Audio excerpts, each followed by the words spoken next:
Nobody really knows how the wall was built. Yes, every child hears how, in the days of the first men, Brandon the Builder raised the wall with magic and giants and set the Night's Watch to guard it. But nobody thought to write down the story until thousands of years later, and the Septons who did it weren't much for accuracy. I mean, they have knights bumbling around thousands of years before they were knights. Sorry, bad habit. But even if magic and giants built the wall, it's the Night's Watch who have held it. Our order of builders repairs the keeps and towers, digs tunnels, crushes stone for roads and footpaths, and clears away trees wherever the forest presses too close to the wall. Or at least they would, if they had the men, and the tools, and the time.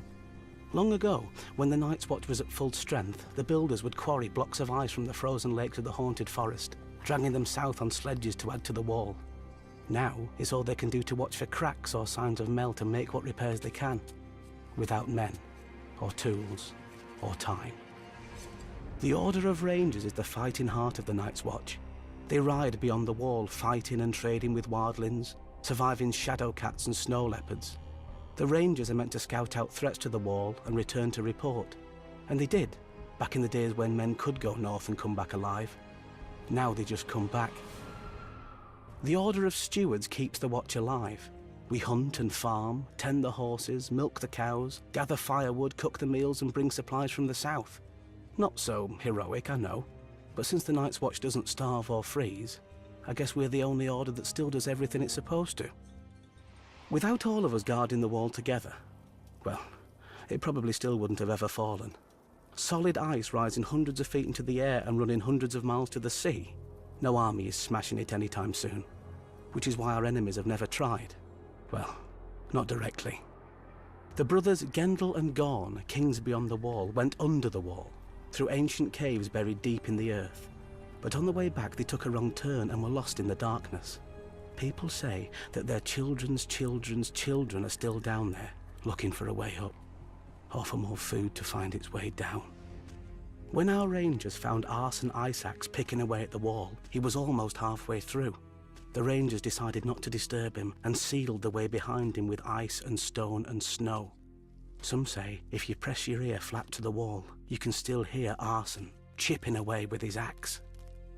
100 years ago, another king beyond the wall, Raymond Redbeard, realised the wall's size is both its greatest strength and its greatest weakness.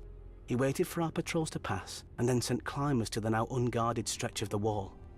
When they reached the top, they dropped ropes and ladders for thousands more wildlings to clamber up. The Night's Watch didn't even know his army had crossed until after the Starks and Umbers had cornered and destroyed him. And that was 100 years ago, when the Watch had many more men than now. Lucky for the Night's Watch, the wall isn't without its own defences. Besides being incredibly tall and thick, the wall is also treacherous.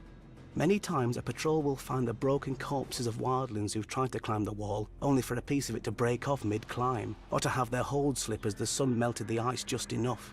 When the light strikes the wall just right, it can even look like it's weeping. 1,000 years ago, the Night's Watch could have lined up shoulder to shoulder along the wall, all the way from Eastwatch by the Sea to the Shadow Tower, to meet Mance Rayder and his army. But now, Mance isn't bothering to find tunnels under the wall or climb over it. He was a sworn brother once. He knows that the glory of the Night's Watch is behind us. Mance is going to try what no man ever has. He's going to come through the wall. One day, I hope Maesters write stories about how we beat him back. Because if we don't, there may not be any more stories to write.